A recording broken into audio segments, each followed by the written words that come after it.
Olá, meu amigo e minha amiga, sejam bem-vindos a mais um Portal do José, em mais um dia em que nós estamos observando que a fila deu mais alguns passinhos para frente. Quem está numa fila normalmente fica sempre angustiado, fica aflito, ansioso, querendo que a fila chegue logo na sua vez, para você ser atendido. A nossa vantagem é que nós não estamos nessa fila, a fila que está fazendo com que muitas pessoas prestem contas com a história do nosso país, com a justiça e com o direito penal também, porque muitos vão acabar na cadeia. Então nós estamos observando essa fila andar, ela está andando num ritmo menor do que muitas pessoas gostariam, as pessoas que estão fora dessa fila, como nós, mas ela está andando. E hoje eu vou trazer para vocês um fato que passou despercebido pela grande mídia, mas que sinaliza o que começará a acontecer amanhã na retomada do julgamento que decretará a perda de direitos políticos do ex-presidente da República. Nós estamos também num momento aqui no Brasil, além dessa situação, que é passar o nosso país a limpo nesses quesitos, diante de situações econômicas muito emblemáticas que vão fazer com que o presidente da República atual, presidente Lula, ele comece a colocar algumas situações na pauta do dia para que a sociedade se mobilize para ele poder fazer um governo que prometeu durante a campanha. Vou conversar com vocês sobre essas questões, mas antes de mais nada, quero convidar você que está chegando agora ao nosso portal e não nos conhecia, para que você se inscreva aqui conosco. Já somos hoje 799 mil pessoas inscritas aqui no nosso portal. Está faltando um pouquinho para a gente cravar esse número espetacular de 800 mil pessoas aqui no nosso portal. Portanto, se você chegou agora, se inscreva também, traga outras pessoas, compartilhe os nossos outros vídeos se você gostar e venha participar das nossas atividades. Todos os dias aqui eu abro um chat para bater um papo ao vivo com vocês, antes de entrarmos no ar, entre as 5 horas, 5 e meia. Mande seu comentário para cá, o seu joinha, porque ajudam também a gente chegar a mais pessoas como você. Lembrando que nós também temos um clube de membros, que é uma forma adicional de você prestigiar, de você ficar engajado no seu portal predileto, no seu canal preferido aqui na rede, tá bom? Então, vamos seguir em frente. Gente, ontem foi um dia que aconteceu muitas coisas aqui no nosso país, E a gente ficou aflito, querendo que tivéssemos logo um julgamento, tivéssemos uma decisão, ou mesmo que torcendo, para que o voto do ministro Benedito Gonçalves ele fosse mais conciso, Por incrível que pareça, ele não leu todo o voto dele. O voto dele era mais, se ele fosse ler todo, seria muito mais longo. No final da sessão, até o ministro Alexandre de Moraes fez uma brincadeira com ele, comentando como esse voto dele foi muito amplo. Muitas pessoas estão atentas com a possibilidade de um dos ministros pedirem vistas dos autos desse processo para, enfim, dar mais uma folga aí para o bolsonarismo ficar reverberando o discurso de que está sendo perseguido, está sofrendo injustiça, mas enfim, quanto mais essa situação for exposta, mais pessoas também vão ficar com uma desconfiança desse discurso negacionista, porque os fatos são muito consistentes, e as pessoas, já com mais serenidade, vão observando quem é vigarista e quem não é, e se acreditaram durante muito tempo num vigarista ou não, se vão continuar nessa estrada, acreditando numa figura como o ex-presidente da República. Todos os jornais estão dando destaque para essa votação, o voto de ontem do ministro Benedito Gonçalves. Nesse jornal aqui, a gente tem encontro com a justiça. Relator vota pela condenação de Bolsonaro por abuso de poder. Benedito Gonçalves vê crime em ataques às urnas pelo ex-presidente que pode ficar inelegível por 8 anos. Gente, um detalhe muito interessante, Quando chegou no final do voto do ministro Benedito Gonçalves, ele disse que sem prejuízo de eventuais ações criminais e civis, o voto dele estava pronto, mas ele poderia ser remetido também para outras instâncias para se verificar a extensão dos crimes que o ex-presidente da República cometeu. Detalhe, ele também citou que o discurso golpista do Bolsonaro foi ventilado durante muitos meses, anos, nas suas lives de quinta-feira. Aí eu pergunto para vocês viram algum jornal nacional, algum telejornal à noite, replicando, mostrando os crimes contra a democracia que o Bolsonaro cometia todas as quintas-feiras nas suas lives?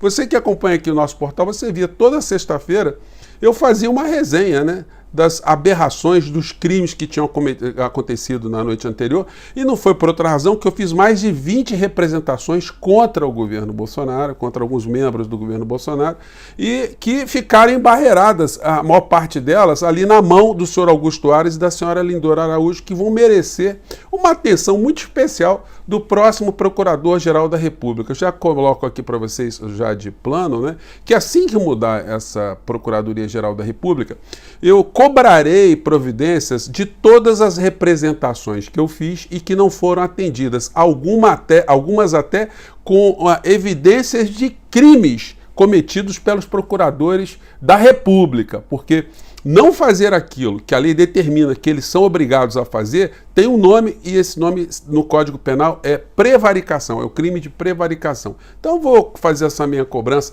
como cidadão, como uma pessoa que está sempre externando, né, as opiniões para muitas pessoas, né, e isso gera responsabilidade também, porque ficar só falando e a gente ter a possibilidade de agir e não agir também é um negócio complicado, né? Mas, bom, enfim.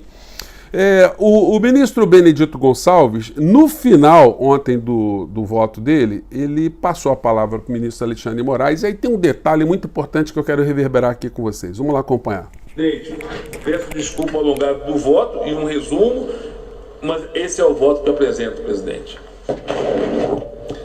Agradeço ao eminente ministro Benedito Gonçalves pelo voto, pelo aprofundado estudo que fez, e consulto o ministro Raul Araújo. Aí, gente, é que tá a pegadinha da noite. Porque o ministro Raul Araújo é considerado uma pessoa próxima do Bolsonaro. Então, o Bolsonaro estava fazendo discurso aí nas redes, os bolsonaristas também, no sentido de que o ministro Raul Araújo peça vistas desses autos, né, desses processos, para poder retardar por mais 30 dias. E aí é o seguinte, né? No final, o Alexandre de Moraes, o ministro Alexandre de Moraes, pergunta para ele se ele quer votar ali o que ele quer fazer, ou se ele quer deixar o voto dele, ou a decisão dele, para a sessão seguinte. Se ele fosse pedir vistas, ele já teria feito isso ontem, só que ele não fez. Moral da história. A tendência é que ele vote agora na próxima quinta-feira, a sessão começa às 9 horas da manhã, então tudo indica que ele também acompanhará o ministro relator, né, para surpresa do bolsonarismo, né, e os outros ministros certamente vão seguir nessa linha. Quando chegar na vez do ministro Cássio Nunes Marques, que é o sexto a votar, provavelmente a gente pode ter um veredito já de 5-0 contra o Bolsonaro. Então, amanhã pode ser um dia para a gente efetivamente comemorar o arremesso da figura para o lixo da história. Vamos acompanhar esse pedacinho final aqui. Se Vossa Excelência prefere votar hoje, ou, em virtude do adiantado da hora, prefere que nós iniciemos a sessão de quinta-feira com o voto de Vossa Excelência. Boa noite, senhor presidente, senhora ministra Cabelúcia, senhores ministros, senhor vice-procurador-geral eleitoral, senhoras e senhores advogados. Aí gerou um suspensezinho, né? Se ele ia pedir vistas ou não. Mas aí ele deu a dica que não vai pedir vistas. E advogados, servidoras e servidores da Corte, a todos que acompanham os nossos trabalhos, cumprimento em especial o eminente relator, o ministro Benedito Gonçalves, que nos traz um voto profundo, com um excelente exame acerca do caso. Bom, deu outra dica também, né? O voto profundo, né? Entretanto, eminente presidente, que em função do adiantado da hora, talvez na quinta-feira fosse mais adequado que continuássemos os nossos trabalhos e esse julgamento que já se perfaz até esta hora adiantada. Sem problema, ministro Raul. Até na quinta-feira, talvez o ministro Benedito faça um resuminho para nós também. Para relembrarmos. Para relembrarmos. Então, o Alexandre de Moraes está tranquilão, né? A ponto de ter brincado aí com o ministro Benedito Gonçalves, que se não vai fazer um outro relatóriozinho, né? Eu coloquei essa foto aqui, gente, no fundo, porque eu queria tratar com vocês dessa questão aqui, ó.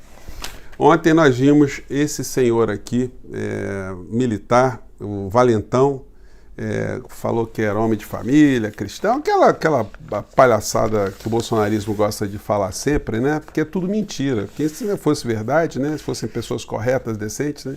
Até a gente consideraria, mas não é o caso. A matéria diz: sem convencer CPI, coronel nega intuito golpista. Em troca de mensagens com Mauro Cid, Jean Levan Júnior defendeu a atuação de Bolsonaro para evitar a posse de Lula.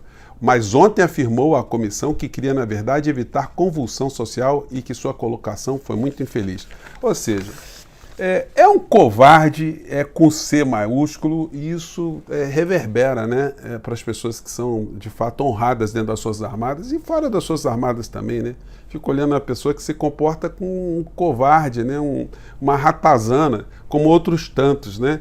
Que é a tônica do bolsonarismo. Um que andou, está meio esquecidão esses dias, mas eu estou relembrando, é o Marcos Duval, que foi para o hospital e pediu licença do Senado por 30 dias para não depor na Polícia Federal. É outro também valentão, né, que ia derrubar a República, ia mandar o Lula para a cadeia, tá aí, ó, tá nessa situação aí, enfim. E é engraçado como é que eles gostam de fazer esse tipo de proselitismo. Eles não têm vergonha, né, não tem vergonha na cara, né, não tem pudor de chegar e botar imagens dessa nas redes para fazer algum tipo de comoção, né? É uma vigarícia com V maiúsculo também, né? Bom, e a defesa do Bolsonaro vai tentar ali de tudo. Ontem eu vi o advogado do Bolsonaro na Globo News. É impressionante como é que o jornalismo do nosso país está capenga. Os jornalistas, eles não conseguem espremer a verdade, né?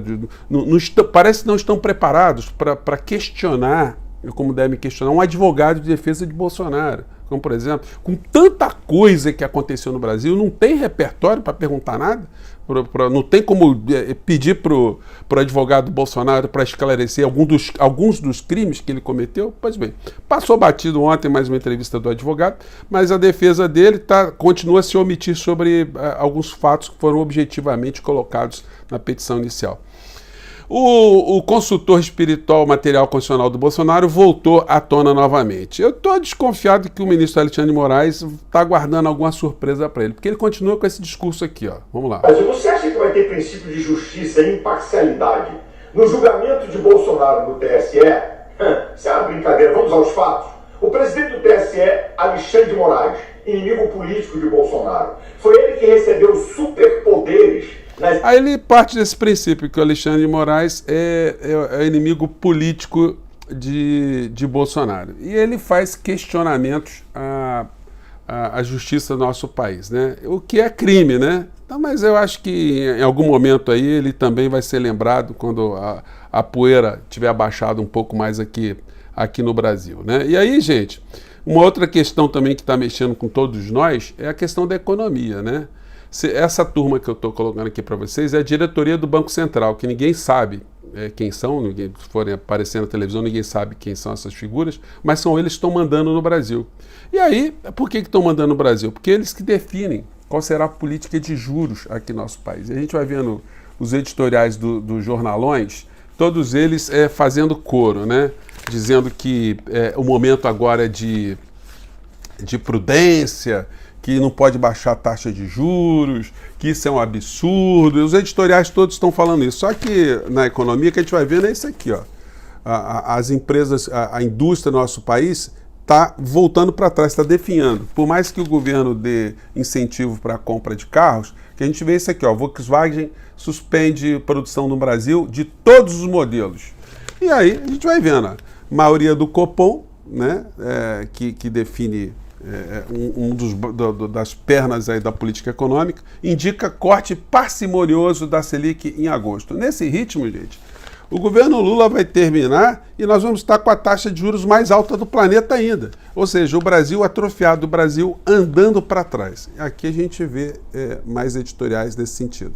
O Conselho Monetário Nacional deve manter intacta governança monetária. Ou seja, o presidente da República, para essa gente, é apenas um detalhe, apenas um penduricalho. Quem tem que mandar mesmo é o tal mercado. São os donos do dinheiro grosso aqui no nosso país. São os especuladores, os abutres nacionais e internacionais. Mas agora, com essa gente sendo removida para o lixo da história, o bolsonarismo, a extrema-direita, agora surgirão mais espaços para a gente discutir a realidade aqui no nosso país. É por isso que eu estou aqui com vocês, tá bom?